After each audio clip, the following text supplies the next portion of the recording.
அஸ்ஸலாமு everyone. Welcome back to my channel cake V channel. எல்லாரும் எப்படி இருக்கிறீங்க? அல்ஹம்துலில்லாஹ் நானும் நல்லா இருக்கிறேன். இந்த வீடியோவில் அநேகமானவங்க விரும்பி கேட்டிருந்த இந்திய முஸ்லீம்களோட ஸ்பெஷல் தம் ரூட் ரெசிபி தான் பார்க்க போகிறோம்.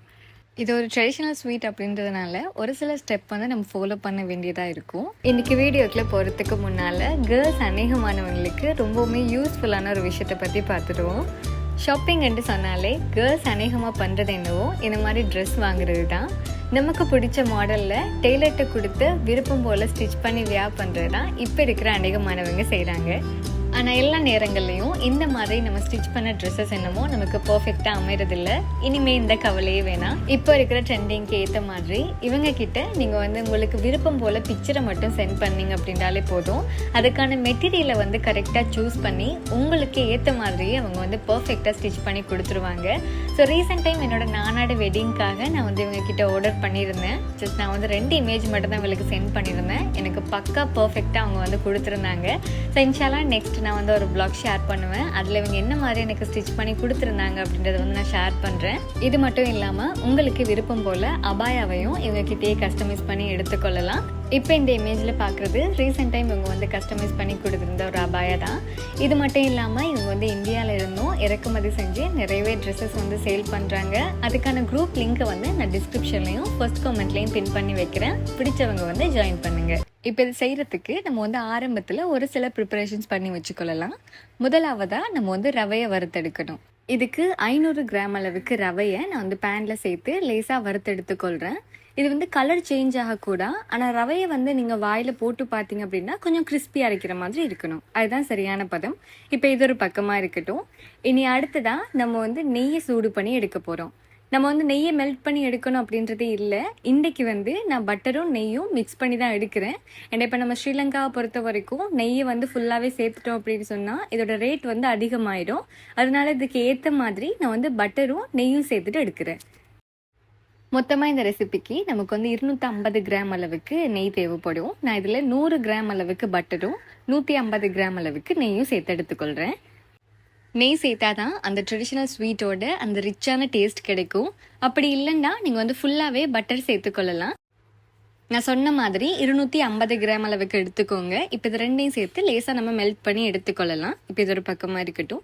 இனி அடுத்ததாக தேவையான சீனியை நம்ம வந்து பவுடர் பண்ணி எடுக்கணும். ஒரு மிக்சி ஜாரில் நான் வந்து சரியாக ஒரு கப் அளவுக்கு சீனி சேர்த்துக்கொள்கிறேன். இது 200 கிராம் அளவுக்கு இருக்கும். இதை நம்ம நல்லா பவுடர் பண்ணி எடுத்துக்கொள்ளலாம். இப்போ நம்ம இந்த தம் ரூட்டுக்கான மிக்சர் ரெடி பண்ண ஸ்டார்ட் பண்ணிடலாம். இதுக்காக ஒரு பவுலில் நான் வந்து 4 முட்டை சேர்த்துக்கொள்கிறேன்.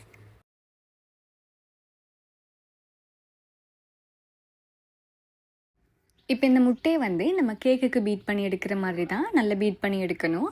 ஆரம்பத்தில் சீனி சேர்க்கும் போது லேசாக பீட் பண்ணி எடுத்துக்கோங்க. இப்போ இதில் பவுடர் பண்ணி வச்சிருக்கிற 200 கிராம் அளவுக்கு சீனியை சேர்த்துக்கொள்ளலாம். சீனி சேர்த்ததுக்கு பிறகு நம்ம வந்து சீனி நல்லா கரையிற அளவுக்கு பீட் பண்ணி எடுக்கணும். ஒரு க்ரீமியான டெக்ஸ்சர் வரும் மட்டும் பீட் பண்ணி எடுக்கணும். முட்டை நல்லா பீட் ஆனதான் கேக்கும் நல்லா சாஃப்டாக வரும். நம்ம வளமையாக இந்த ஸ்பாஞ்ச் கேக்கெல்லாம் பண்ணக்கில் பீட் பண்ணுற மாதிரி ரிப்பன் பதத்துலலாம் பீட் பண்ணணும் அப்படின்றதெல்லாம் இல்லை. இந்த மாதிரி லேசாக கலர் சேஞ்ச் ஆகி வந்தாலே போதும். இனி இதில் நம்ம வந்து மில்க் மேட் சேர்க்க போகிறோம். 3/4 கப் அளவுக்கு நான் வந்து மில்க் மேட் சேர்த்துக்கொள்கிறேன். மில்க் மேட் சேர்க்கல அப்படின்னா நீங்கள் இதுக்கு பதிலாக சீனி சேர்க்கணும். நம்ம ஆரம்பத்தில் வந்து 200 கிராம் அளவுக்கு சீனி சேர்த்துருந்தோம். மில்க் மேட் சேர்க்கல அப்படின்னா 300 கிராம் அளவுக்கு சீனி சேர்த்துக்கோங்க. அதுக்கு பதிலாக நீங்கள் வந்து பால் சேர்க்க வேண்டியதாக இருக்கும். ஒரு 3/4 கப் அளவு பாலை வந்து திக்காக காய்ச்சி இதில் சேர்த்துக்கோங்க. அப்போ தான் அதோட பதம் கரெக்டாகும். இனி இதில் நம்ம வந்து ஏற்கனவே மெல்ட் பண்ணி வச்சிருக்கிற நெய் பட்டர் இதை வந்து சேர்த்துக்கொள்ளலாம். 250 கிராம்லேருந்து 300 கிராம் அளவுக்கு நீங்கள் தாராளமாக இதில் சேர்த்துக்கொள்ளலாம். இப்போ இதையும் சேர்த்துட்டு நல்லா மிக்ஸ் பண்ணி எடுத்துக்கொள்கிறேன். நான் இன்றைக்கி குவான்டிட்டி கொஞ்சம் அதிகமாக தான் பண்ணியிருக்கிறேன். கொஞ்சமாக செய்ய விரும்புகிறீங்க அப்படின்னா நான் சேர்த்துருக்கிற இன்க்ரீடியன்ட்ஸ் எல்லாத்துலேயும் அரைவாசியாக எடுத்து ட்ரை பண்ணி பாருங்கள். சேர்த்துருந்த நெய்யே நல்ல வாசமாக இருக்கும். இருந்தாலும் இதுக்கு இன்னும் கொஞ்சம் கூட ஃப்ளேவர் சேர்க்கறதுக்காக நான் வந்து ஏலக்காவை நல்லாவே ஃப்ரெஷ்ஷாகவே தட்டி இதில் சேர்த்துக்கொள்கிறேன். 2 பிஞ்ச் அளவுக்கு ஏலக்காய் தூள் சேர்த்துருக்கிறேன். அந்த மாதிரி 1 பிஞ்ச் அளவுக்கு உப்பும் சேர்த்துருக்கிறேன். அநேகமானவங்க நான் என்ன நெய் யூஸ் பண்ணுறேன் அப்படின்னு கேட்குறீங்க. நான் வந்து தயிரெல்லாம் விற்று வருவாங்க இல்லையா, அவங்க கிட்ட ஃப்ரெஷ்ஷாக காய்ச்சி எடுத்த நெய் தான் யூஸ் பண்ணுறேன். நான் எந்த பிராண்டும் யூஸ் பண்ணலை. இப்போ இந்த மாதிரி எல்லாத்தையும் மிக்ஸ் பண்ணி எடுத்ததுக்கு பிறகு நம்ம வந்து ரவை சேர்க்க போகிறோம். ஏற்கனவே நம்ம வந்து வறுத்து வச்சுருந்த 500 கிராம் அளவுக்கு ரவையை சேர்த்துக்கொள்ளலாம். இந்த ரெசிப்பியில் நீங்கள் சேர்க்குற எல்லா இன்க்ரீடியன்ஸையும் நான் சொன்ன அளவுகளில் கரெக்டாக நிறுத்து சேர்த்துக்கோங்க. இப்போ இந்த மாதிரி ரவையை வந்து கொஞ்சம் கொஞ்சமாக சேர்த்து நம்ம நல்லாவே மிக்ஸ் பண்ணி எடுத்துக்கொள்ளணும். இப்போ இந்த மாதிரி ஒரு பதத்தில் இந்த பெட்டர் இருக்குது. இனி இதை நம்ம வந்து காய்ச்சி எடுக்க போகிறோம். நம்ம வந்து முட்டை மிட்டாய்க்கு வந்து காய்ச்சி எடுப்போம் இல்லையா, அந்த மாதிரி இதையும் ஒரு தடவை காய்ச்சி எடுக்க போகிறோம். ஒரு 5 நிமிஷம் மட்டும் சூடு பண்ணோம் அப்படின்னா போதுமானதாக இருக்கும். அதிகம் அகலமான பேனை எடுக்காதீங்க. ஓரளவுக்கு சின்னதாக இருக்கிற மாதிரியே பேனை பார்த்து எடுத்துக்கோங்க. அப்போ தான் நமக்கு வந்து மிக்ஸ் பண்ணுறதுக்கு ஈஸியாக இருக்கும். அதே நேரம் அடி பிடிக்காமலும் இருக்கும். இப்போ இதை ஒரு மீடியம் ஹீட்டில் வச்சுட்டு நம்ம சூடு பண்ணி எடுக்க போகிறோம். கைவிடாமல் இதை மிக்ஸ் பண்ணிகிட்டே இருங்க.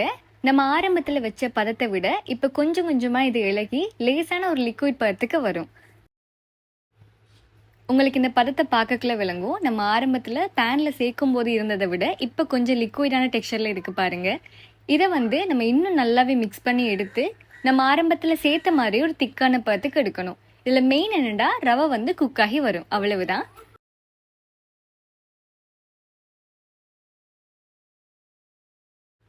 இது கொஞ்சம் கொஞ்சமாக திக்காகிறத பார்த்துருப்பீங்க. கைவிடாமல் மிக்ஸ் பண்ணிகிட்டே இருக்கும்போது நமக்கு வந்து கைக்கு இறுக்கமான ஒரு பதம் வரும். இந்த மாதிரி பதம் வந்ததும் நம்ம வந்து ஃப்ளேம் ஆஃப் பண்ணிடலாம்.